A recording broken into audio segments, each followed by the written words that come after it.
Reunió Josué a todas las tribus de Israel en Siquem y llamó a los ancianos de Israel, sus príncipes, sus jueces y sus oficiales, y se presentaron delante de Dios. Y dijo Josué a todo el pueblo: Así dice Yahvé, Dios de Israel: Vuestros padres habitaron antiguamente al otro lado del río, esto es, Taré, padre de Abraham y de Nacor, y servían a dioses extraños. Y yo tomé a vuestro padre Abraham del otro lado del río y lo traje por toda la tierra de Canaán, y aumenté su descendencia y le di a Isaac. A Isaac le di a Jacob y a Esaú, y a Esaú le di el monte de Seir para que lo poseyese, pero Jacob y sus hijos descendieron a Egipto. Y yo envié a Moisés y a Aarón y herí a Egipto conforme a lo que hice en medio de él, y después os saqué. Saqué a vuestros padres de Egipto, y cuando llegaron al mar, los egipcios siguieron a vuestros padres hasta el mar Rojo con carros y caballería. Y cuando ellos clamaron a Yahvé, él puso oscuridad entre vosotros y los egipcios, e hizo venir sobre ellos el mar, el cual los cubrió, y vuestros ojos vieron lo que hice en Egipto. Después estuvisteis muchos días en el desierto. Yo os introduje en la tierra de los amorreos que habitaban al otro lado de Jordán, los cuales pelearon contra vosotros, mas yo los entregué en vuestras manos, y poseísteis su tierra, y los destruí de delante de vosotros. Después se levantó Balac, hijo de Zippor, rey de los moabitas, y peleó contra Israel, y envió a llamar a Balaam, hijo de Beor, para que os maldijese. Mas yo no quise escuchar a Balaam, por lo cual os bendijo repetidamente y os libré de sus manos. Pasasteis el Jordán y vinisteis a Jericó, y los moradores de Jericó pelearon contra vosotros, los amorreos, los fereceos, cananeos, seteos, gergeseos, sebeos y jebuseos, y yo los entregué en vuestras manos. Y envié delante de vosotros tábanos, los cuales los arrojaron de delante de vosotros, esto es, a los 2 reyes de los amorreos, no con tu espada ni con tu arco. Y os di la tierra por la cual nada trabajasteis, y las ciudades que no edificasteis en las cuales moráis, y de las viñas y olivares que no plantasteis, coméis. Tal y como hemos estado viendo hasta aquí, nuestra historia personal es la historia de la gracia de Dios en nuestras vidas. Es parte del pacto que Dios ha hecho con nosotros. Salvarnos y sostenernos en esa salvación, porque ¿de qué valdría que nos salvara si no nos sostiene? El pacto que Dios ha hecho no solo es salvarnos, sino sostenernos en esa salvación solo por gracia. Pero recordemos que el pacto de Dios no es un acuerdo entre iguales, ¿de acuerdo? Porque el pacto lo hizo porque nos amó, punto, por el puro afecto de su voluntad. Otra vez, el pacto que Dios ha hecho con nosotros no es un pacto entre iguales. No hicimos nada para merecer y recibir ese amor que se muestra en la gracia derramada sobre nuestra vida. No es un contrato en el que una parte hace algo y la otra está obligada a compensar ese algo que se hace.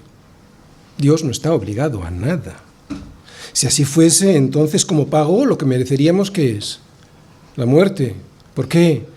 Porque la paga del pecado es muerte. Por eso la única salida para la justicia del ser humano es la gracia de Dios. ¿Por qué? Porque todos pecamos y todos pecamos porque somos pecadores. Por eso mismo, mi amigo que todavía no te has rendido a Cristo, solo Cristo salva. ¿Por qué? Porque Él mismo llevó nuestros pecados en su cuerpo sobre el madero para que nosotros, estando ya muertos, sí, en el sacrificio de Cristo a sus pecados, ahora vivamos a la justicia. Y nadie podrá sostenerse delante de Dios sin esa justicia perfecta que nos imputa Cristo después de perdonar nuestros pecados. Nadie podrá estar delante de Dios sin esa justicia. Por eso es tan importante escuchar la palabra de Dios. Así dice el Señor. Porque te podrías estar aquí escuchando y perdiendo el tiempo en lo más importante que hay en la vida, que es tu salvación, la salvación del alma.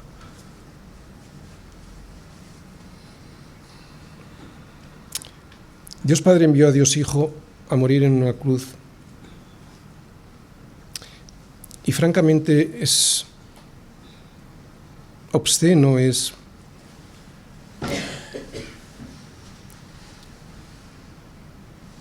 una vergüenza.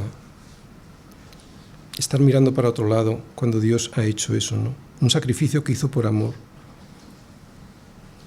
y que nos es regalado por gracia. No por algo que hayamos hecho o por algo que merezcamos, porque no merecemos otra cosa que morir. Y aquí está el punto. La gente piensa que se merece algo, ¿no? Ahora bien, aunque ese pacto es un pacto en el que Dios nos regala la vida eterna por gracia, y aquí está el punto, por eso mucha gente no acepta la gracia de Dios. Ese pacto de gracia también implica responsabilidades. En este pacto hay privilegios, enormes privilegios, pero también existen responsabilidades. Hay, pues, bendiciones y obligaciones. Siempre, pero especialmente hoy vivimos en una época en la que nos han enseñado que debemos reclamar nuestros derechos y pocas veces vemos que se enseñe que de esos derechos se derivan obligaciones. Sin embargo, solo las naciones en las que sus ciudadanos tienen claro que los privilegios que disfrutan en esa nación también demandan obligaciones, son capaces de prosperar. En el resto de naciones que no entienden esto, será todo siempre un caos. Y es porque Dios es orden. Por eso en su pacto de privilegios, Él demanda de nosotros obligaciones. No para amarnos, porque Él ya nos amó primero. Nos amó desde antes de la fundación del mundo, nos amó desde antes de que hiciésemos lo bueno o lo malo. Demanda de nosotros unas obligaciones para que descubramos nosotros, al obedecerlas, si hemos sido salvos o no, y para que nos vaya bien en la vida. Porque Dios es orden. Porque en una creación hecha con orden, y no hace falta nada más que echar un vistazo al universo, es imposible que el desorden traiga algo bueno. Dios ordenó a los planetas girar en torno al Sol y lo hicieron. Él le dijo a las montañas que se levantasen y a los valles que se aplanasen, y lo hicieron. Él le dijo al mar, hasta aquí has llegado y no vas a pasar, y así lo ha hecho hasta el día de hoy. Y ahora Dios viene a ti y te dice, ven y sírveme, y tú le dices, no. Y se lo dices después de haber derramado sobre ti enormes bendiciones. Peor aún, viene a ti y te dice, ven a la iglesia a escuchar la palabra, ahí, sentadito, nada más. Y vas tú y le dices que estás mejor en tu casa pudiendo venir. Nuestra vida es por gracia, fuimos salvados por gracia y estamos siendo sostenidos por esa misma gracia. Enorme privilegio, pero para saber si de verdad hemos recibido ese privilegio, porque podríamos engañarnos muy fácilmente, el privilegio de haber sido llamados por el Señor, debemos responder a esa gracia siendo responsables.